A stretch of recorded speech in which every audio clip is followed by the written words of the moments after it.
जो हमें आतंकी हमलों के जख्म देते थे, उनकी क्या हालत है, ये देशवासी भी देख रहे हैं और दुनिया भी देख रही है। और मैंने यही कहा, जब मैं आया हूं तो आप समझेंगे शायद ये मांगने आया है। मैं मांगने नहीं आया, लेकिन मजबूरी है। Beggars are not choosers. India जो है वो अगले 5 साल में 9% ग्रोथ एक्सपेक्ट कर रहा है। 9%? जी। इंडिया के अंदर जो स्टार्टअप्स हैं वो उसमें इंडिया की यूथ इंटरेस्टेड है। ताड़ साहब, पाकिस्तान के अंदर तो रोजाना हमले हो रहे हैं। आज एक हमला हुआ है ग्वादर पोर्ट के करीब। हमारी ग्रोथ 1% है। तो मुझे ये, आप लोग ये सवाल क्यों नहीं करते कि पाकिस्तान की ग्रोथ 1% है, इंडिया की 9%। अफगान तालिबान ने पाकिस्तान पर 3 साइड से अटैक किया है आज। शुमाली वजीरिस्तान, जनूबी वजीरिस्तान, नॉर्थ वजीरिस्तान, साउथ वजीरिस्तान और इसके साथ साथ खुराम वाली पर बहुत बड़ा अटैक था पाकिस्तान। तो इस वक्त एक डेमोक्रेसी समिट हो रही है कोरिया में, और हम देख रहे हैं कि जब भी ये समिट होती है तो ना तो पाकिस्तान जाता है ना उसको। आपको समझ में आ गया होगा कि किस तरीके से पाकिस्तान रिएक्शन दे रहा है। भारत ने एक चीज़ तो मोदी गवर्नमेंट के अंडर में क्लियर की है कि आतंकवाद का जवाब इतना करारा दिया है कि सामने वाले आतंकवादी भी दूसरे देश में रहते हुए डर कर इतने भयभीत हो गए कि उन्होंने दोबारा वैसी गलती करने की कोशिश नहीं की जैसे कि भारत में पहले हुआ करता था। बम ब्लास्ट और टेररिस्ट अटैक, कश्मीर में जो एक्टिविटीज़ होती थी, आपको पता है कितना स्ट्रिक्ट हुआ शासन, और कश्मीर पूरी तरीके से, मेरे हिसाब से इतने चेंजेस आपने शायद जीवन में कभी नहीं देखे होंगे। मोदी जी की रैली में 2 लाख लोग आ रहे हैं, आपको पता है कश्मीर में ये कहानी है। पहले पूरा वीडियो देखते हैं, वीडियो के बाद करते हैं इस टॉपिक पर बात। प्लीज चैनल को सब्सक्राइब करेगा। मैं मिलता हूँ वीडियो के लास्ट में। बस साहब, आपने मुझसे सवालात किए, आपको एक बात कहनी चाहिए थी जो आपने नहीं कही जी। और यही पाकिस्तान का मसला है। वो ये है कि इंडिया जो है वो अगले 5 साल में 9% ग्रोथ एक्सपेक्ट कर रहा है। 9%? जी। चलो 8.5% ग्रोथ एक्सपेक्ट कर रहा है अगले 5 साल तक इंडिया। हमारी ग्रोथ 1% है। तो मुझे ये, आप लोग ये सवाल क्यों नहीं करते कि पाकिस्तान की ग्रोथ 1% है, इंडिया की 9% है। चलो 9 को छोड़ो, 7, 8 कर लो, 7 कर लो, 6 कर लो। हमारे में कौन सा ऐसा जख्म है, हमारे में कौन सी ऐसी खराबी है जो हम 8 और 9 नहीं कर सकते? आप बार बार कह रहे हैं कि आपका मुंह मैं क्यों खुलवाना चाहता हूँ, आप मेरा मुंह भी मत खुलवाएं। हमारे साथ क्या बीमारी है वो आपको भी पता है कि हमारे साथ क्या बीमारी है। हमारे साथ क्या बीमारी है? हमारे साथ 2 बीमारियां हैं। हमारे साथ पहली बीमारी ये है कि हमने आज तक कंपैरेटिव, आपने भी नहीं किया, हम किससे कंपेयर करते हैं? हम कंपेयर करते हैं Nawaz Sharif versus Imran Khan, Imran Khan versus Peoples Party versus Musharraf. अब 4 कुएं के मेंढक आपस में कंपेयर करते रहते हैं, वो कुएं से बाहर देखते ही नहीं कि भाई कुएं से बाहर क्या हो रहा है। जिस टॉपिक पे मैं आपसे बात करना चाह रही हूँ, आपसे बेहतर उसके ऊपर कौन बोल सकता है। आप जमहूरियत के हवाले से बहुत ज्यादा हम बात करते हैं। सर, ये जो इस वक्त एक डेमोक्रेसी समिट हो रही है कोरिया में, और हम देख रहे हैं कि जब भी ये समिट होती है तो ना तो पाकिस्तान जाता है ना उसको बुलाया जाता है, और कोई ऐसा बात भी नहीं होती, यानी कोई जमहूरियत की बात ही नहीं होती पाकिस्तान के अंदर कि भाई इस तरह की कुछ तो कहा जाए, कोई मैसेज आए, यही कह दिया जाए हमें क्यों नहीं बुलाया। इसमें सेक्रेटरी ब्लिंकन भी गए हैं काफी। एक तो ये कि वहां पे क्योंकि उन्होंने ताइवान को बुलाया था, जिसके ऊपर चाइना ने जो है बड़ा एतराज किया, लेकिन इसके अंदर इंडिया की तरफ से जो मैसेज किया है, डॉक्टर जयशंकर ने ये कहा है on something which my Estonian colleague said.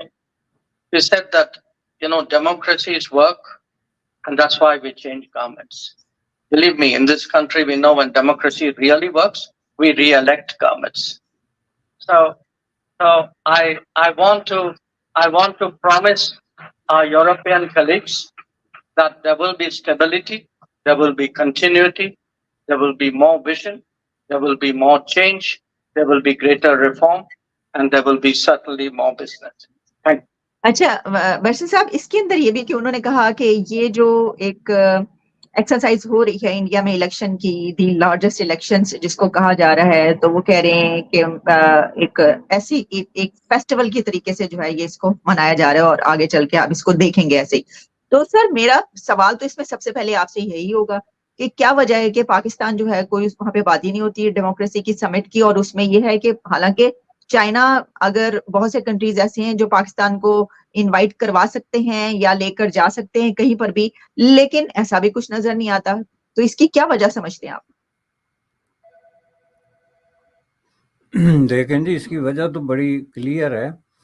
पहली बात यह है कि आप अगर पाकिस्तान के आज के बड़े अखबारात उठा के देखें, इस आज से मुराद इस समिट के दौरान के 2 दिन के, तो आपको इस हवाले से कोई बड़ी न्यूज़ नज़र नहीं आएगी।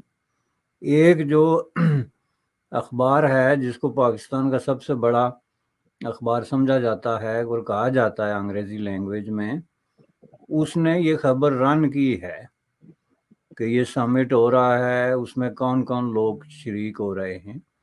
पूरी न्यूज़ स्टोरी है, हाफ पेज पे है, उसमें लफ्ज़ पाकिस्तान मेंशन तक नहीं है।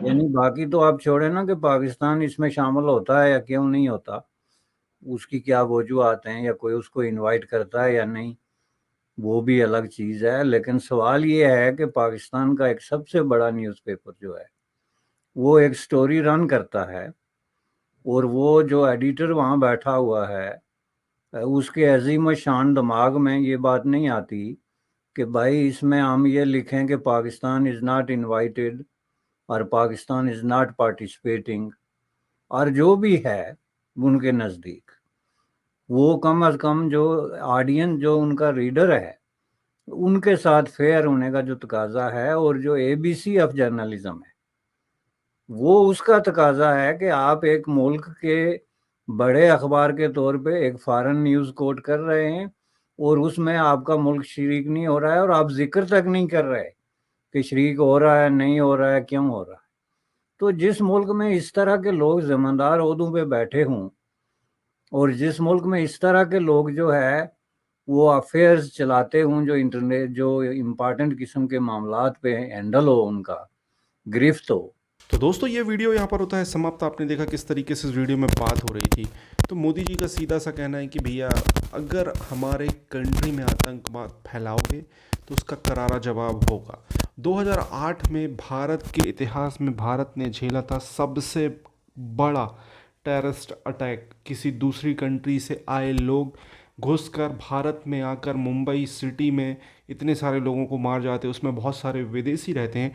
उसके बाद भी भारत ने कोई ऐसा खासा एक्शन नहीं लिया जिससे हमें उस टाइम पे कुछ ऐसा प्राप्त होता। हम इंतज़ार करते रहे, UN गए, ये किया, वो किया, वही आप समझ सकते हैं पुरानी पॉलिसीज़ जो सीरियसली जो हमें काफ़ी कमज़ोर बनाती रही। इस बार इंडिया ने ऐसा नहीं किया। भारत में आपने देखा कश्मीर में जो एक्टिविटीज़ हुई जिसके बाद हमारे काफ़ी जवान शहीद हुए, हमने दूसरे देश में घुसकर वहाँ पर जाकर अटैक किए।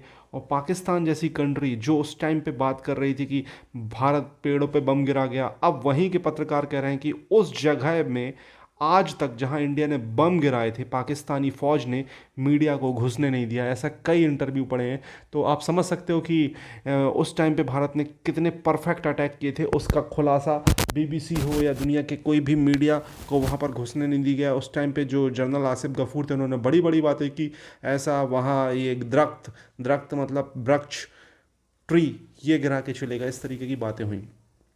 इट्स ओके, बट पाकिस्तान के अंदर जो POK में टेररिस्ट थे वो हिल गए थे। उसके बाद कश्मीर में आप चेंजेस देखिए, 377 हटाया। कश्मीर को मैं बता रहा हूँ, इतना टेररिस्ट फ्री कश्मीर कभी नहीं रहा। हालांकि आपको पता है जो जिहादी लोग हैं उनकी मानसिकता इतनी जल्दी तो चेंज नहीं हो सकती, वो अभी भी कहीं ना कहीं छुप कर बैठे हैं और वो डेफिनेटली कुछ ना कुछ प्लान कर रहे हैं। लेकिन उनको ये भी पता है कि सामने जो बैठा है वो पूरी प्लानिंग गड़बड़ कर सकता है और नस्लें याद रखेंगी ऐसा कुछ हो जाएगा। तो ये तो डर आया है इंडियन गवर्नमेंट, जो करंट इंडियन गवर्नमेंट है उसको ये क्रेडिट तो देना पड़ेगा। आर्टिकल 35A हटा दिया, 370 हटा दिया, और उसके बाद इस तरीके का खौफ पहली बार आया। आपको क्या कहना है इस टॉपिक के बारे में? कमेंट अपनी राय दें, चैनल को सब्सक्राइब